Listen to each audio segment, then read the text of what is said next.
Hey guys, and welcome to my starter guide for Shadow Priest PvP in patch 5.4. In this guide I'll go over the basics like talents, glyphs, stats, and the pros and cons of the two different builds that you can run.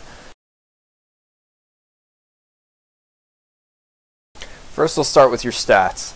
Now from a basic standpoint and from a PvE perspective, you're going to want to go hit to 6%, then you want intellect, haste, crit, and then mastery. But like anything else in PvP, this isn't set in stone, and there are certain circumstances or preferences that will cause you to order these stats differently. And I'll go through each stat now and explain what makes each of them weighted the way they are and what can change that around. The first and most invariable stat is your basic hit cap. In PvP for casters, that's 6%, which equates to about 2040 hit rating. As Shadow, you want to get all of your hit as spirit thanks to spiritual precision. This lets you get double the benefit from each point of spirit that you have, and it also means that you don't have to be right on the mark so that you don't waste stats as much. Next is your basic stat, which is intellect. It gives you spell power, it gives you crit, and it's going to be on every piece that you have. However, this is as far as it goes, because when it comes to gemming, the current meta for Shadow means that you're going to have to be a little bit more experimental in your choices. Now the next stat on the list is your haste. Now there's two ways you can do this. You can either try and hit breakpoints and then stack other secondaries from there, or if you like the faster globals and better cast times of just pure haste stacking, then you can stack haste as much as you want. There's pros and cons to both of these choices, which I'll get into later. If you're just going for haste breakpoints, the first one you can get to in the current level of gear is +2 extra ticks to all your basic dot spells. Shadow Word Pain gets its second at 8,085, Vampiric Touch at 10,124, and Devouring Plague at 8,064. Now from this point you can choose to either stack haste purely for faster globals and cast times, or you can go for the +3 breakpoints, which is Shadow Word Pain at 14,846, Vampiric Touch at 8,200, and Devouring Plague at 14,873. Keep in mind that the +3 breakpoints are only obtainable if you go way out of your way to stack haste, like getting specific professions to have extra gem slots and getting PvE trinkets. But stacking haste to the +3 breakpoints is viable as long as you can survive with the lack of PvP power and resilience that comes from stacking so much haste, as well as being able to use the very fast globals in an efficient way. But that covers haste. Now the next two stats are your crit and your mastery. These can switch places in priority depending on the build you run, as well as some preference. I'll go over what makes the stats better or worse than each other here, and I'll go over the specifics of the builds when I go into those later on. So next I want to talk about mastery. Mastery is just a pure damage stat. It's a percentage that each of your dot spells, including Mind Flay, to do double ticks. Now what this does is gives From Darkness Comes Light and Divine Insight a better chance to proc, even though it's only a % of a %. It's noticeable, but it's not a ton. Also, Mastery, unlike crit, doesn't affect your off healing at all, except that Devouring Plague double ticks give you twice the healing. This makes Mastery the go-to choice for spread pressure comps like Shadow Play, but also gives you a lot of benefit to Insanity, which I'll go into later. Last is crit. Crit is just a percentage chance that your healing and damage spells will be doubled in effectiveness. This makes your support play a little bit stronger, and also synergizes better with From Darkness Comes Light. PvP power isn't really worth mentioning because it's a very weak stat and it's on most of your gear to begin with. Now we'll move on to glyphs. Your glyphs are purely preference, but there are some that I strongly recommend over others. But I'll go through them and describe the pros and cons to help you make a better choice and figure out what works for you. First is Glyph of Binding Heal. It makes your Binding Heal affect a third target and cost a little bit more mana. Considering how infrequently you'll end up using Binding Heal in Arena and PvP in general, you will pretty much never use this at all. Glyph of Dispel Magic adds a small damaging component to your Dispel. If it did more damage, it might be worth using, but for only about 9,000, it's not worth using. Glyph of Dispersion reduces the cooldown of Disperse by 15 seconds. It's not that much, but some people run with it due to Shadow being super trainable right now and it being our only real huge defensive. Glyph of Fade is the first glyph on this list that I prefer and strongly recommend. What it does is it gives a 10% damage reduction to your Fade ability, which if you take Angelic Feather, Fade becomes useless in PvP unless you take this glyph. What you can do with it then is use it in a way similar to a Rogue's Feint, where you can predictably use it to prevent damage and stuns, or to cover yourself if you are going to cast and think that you might get locked out. It's very strong. It takes a little bit of skill to use properly, but I highly recommend this glyph. Glyph of Fear Ward reduces the cooldown of Fear Ward by a minute. If you're against any team that has a strong amount of fears, this is a good choice as well. Glyph of Inner Fire increases the armor that you get from Inner Fire by 50%. In a time where melee is extremely dominant in an arena, this is an invaluable glyph, and especially with the buff of Inner Fire's armor to 90%, this glyph will give you about 5% extra damage reduction from physical. It's very good to take, and I highly recommend it. Glyph of Inner Sanctum is also very strong. It reduces spell damage taken by 6% while in Inner Fire. That's a very large amount, and considering that almost every class has some magic hybrid component to their damage, this will give you reduction against pretty much anything you can fight. So this, Inner Fire, and a third choice are pretty much the most solid combination of glyphs you can take. Glyph of Leap of Faith removes roots when you activate Life Grip. This is strong against mage comps and other just random root comps when you know you're going to have to grip somebody and you don't want it to fail. It's situational, it's predictive on how you think the game's going to turn out, but it can save a life. Glyph of Levitate gives you a small movement speed bonus during and after your Levitate spell. This is pretty much useless in PvP right now. Glyph of Mass Dispel gives the old effect of being able to remove bubble, ice block, and effects like that with MD.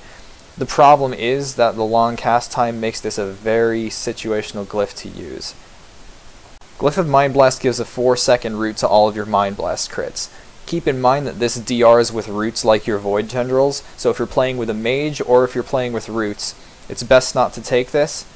As well, it's only really beneficial if you stack crit. Glyph of Mind Flay takes the slow that your Mind Flay would apply and instead gives you a stacking 15% movement speed bonus. It just stacks the time and not the effectiveness of the movement speed, so if you want mobility, it's better to just use feathers than this glyph. Glyph of Mind Spike gives you the instant Mind Blast after 2 casts like it used to work. The only problem with that is that Mind Spike is pretty much useless without the FDCL damage modifier, so this glyph is pretty much useless too. Glyph of Power Word Shield gives a small heal to your shield. It's very unnoticeable and not powerful, and there are many other better glyphs you can take. Glyph of Palm gives your first charge of prayer emitting an additional 60% heal, but reduces the amount of charges by 1. It's a very strong self-healing glyph, and also has good use in Arena as well. This is a strong choice for your third glyph besides Inner Sanctum and Inner Fire, so consider it and see if you like it. Glyph of Psychic Horror reduces the cooldown of Horrify by 10 seconds, which takes it down to 35. This is a pretty strong glyph, especially if you like to use single orb Horrifies as a follow-up to CC when you're bursting. And it's a strong choice for your third as well. Glyph of Psychic Scream just takes the fear pathing off of your fear. It's pretty much useless. I don't see any situation where this would be good to use, but hey. Glyph of Reflective Shield reflects 70% of the damage you absorb with Power Word Shield back at the attacker. This is strong for 1v1 situations. It's kind of okay in Arena, but there are better choices you can take. Glyph of Renew increases the heal of Renew, but reduces the duration. Again, it's alright, but there are stronger glyphs than this. Glyph of Scourge Imprisonment has some uses against teams with Death Knights in them, but once again, there's not enough glyph space to be able to take something like this. Glyph of Shadow Word Death allows you to use it above death range again, but for reduced damage. This is good for things like deafing polys and blinds and things like that. It's a very high skill cap glyph to get full use of, and most of the time you won't be needing this. Glyph of VE makes that your Vampiric Embrace is 50% stronger, but reduces the duration by 5 seconds. VE is pretty strong as is, and I've never really tried using this, but once again it's because there are much better glyph choices to use. Lastly, Glyph of Weakened Soul reduces the Weakened Soul effect of your Power Word Shield by 2 seconds. This is kind of alright to use. I've seen some priests using it, but I don't think that the benefit is strong enough to warrant its use over other glyphs. Last, we'll go over some talent choices and the 2 different builds that I run with and the pros and cons of each one. On your first tier, you want to choose between either Roots or Psyfiend. It depends on the team setup that you're running and what you're fighting. In 1v1 situations, if you're fighting a melee, it's better to take Void Tendrils. Psyfiend, better against casters. The only real difference is that if you're fighting a Feral, you'll probably want Psyfiend. Dominate Mind is useless in pretty much every situation right now for Shadow, so I don't recommend this at all. Your second tier choice is pretty much always going to be Angelic Feather. These can help you kite. If you pair them with Spectral Guise, you can get sneak fears off across the map. You can help teammates get away. It has a really large number of possible uses. So this is pretty much going to be your go-to choice all the time. Your only other choice is Phantasm, which you can pair with Glyph of Fade to have sort of a freedom damage reduction. All it does is add a freedom to your fade. Angelic Feather is pretty much the best choice here. Body and Soul is kind of a weaker version of Angelic Feather. Your third tier choice is when I'll start talking about the two builds you can run. And they're based off of FDCL and Insanity. FDCL pairs better with crit, works better with all melee except for rogues, and it makes your mind spikes hit very hard, so you have good spread pressure. It just makes it so that your VTs have a 20% chance to proc instant mind spikes, so it's better mobile damage, it's less burst, and more pressure. Shadow or Insanity makes it so that during Devouring Plague, your Mind Flay does triple damage. This is a much more turrety and positioning-oriented spec with huge burst potential. God Comp, RPD, and a bunch of other comps that have a way to lock down a target and do huge concentrated burst work very well with Insanity. Also for this, you want to be running Mastery instead of Crit, because even though Crit gives you double damage, same as Mastery ticks, Mastery gives you way more Divine Insight procs when you have Shadow Word Pain up, so you're constantly having the ability to pump out Insanity. The fourth tier is your survival tier. Desperate Prayer is basically useless. Angelic Bulwark doesn't absorb enough damage frequently enough to make it better than the damage that can be avoided with Spectral Guise. Spectral Guise is a very, very good talent, and unlike the other talents in this tier, it has a very high skill cap for the uses it has. As mentioned earlier, if you Angelic Feather into a Spectral Guise, you can run across the map to get unsuspected fears on the enemy team. You can use it predictively on things such as Deep Freeze or Cheap Shots, or Rogue Reopens in general, in order to prevent them and get away. And it also gives you a target drop if you're going to burst. So the amount of uses Spectral Guise has makes it a very, very useful talent, and there's no reason you should take anything else right now. Your fifth tier is a no-brainer. Power Infusion has too long of a cooldown and is too easy to stop to be worth using over Divine Insight, which gives you a 5% chance on Pain to get an instant Mind Blast. Especially with Mastery and Insanity, this is a very strong talent choice, but you'll want it for any build that you run. And on your last tier, Cascade is somewhat useful in PvP, but it's not as good as the alternatives. Divine Star is a very short cooldown, does damage and healing in a straight line. It can be used when you're locked on Shadow to still do damage if you're bursting, and it's just an all-around great filler spell. Halo is better in RBGs. The skill shot, if timed properly, is a giant burst heal and can do significant damage to a target if you time it right. So, Divine Star is better for 1v1 in Arena, Halo is better for RBGs, and even World PvP. The last thing that I'll talk about are the builds you can run. You can either go full-on haste, you can go FDCL crit, or you can go Insanity Mastery. There are more variations, but these are the three really different choices that I've experimented with, and I'll tell you what I think of each one. A full-on haste build, which includes gems and chants and the like to go for +3, or even just as much as you can get, is good for strong utility play because you have such fast globals and cast times, but it'll you quicker and your damage will also suffer slightly. In the current state of the game, a lot of high-rated Shadow Priests are just going for pure haste stacking, but not going so far as to reach the +3.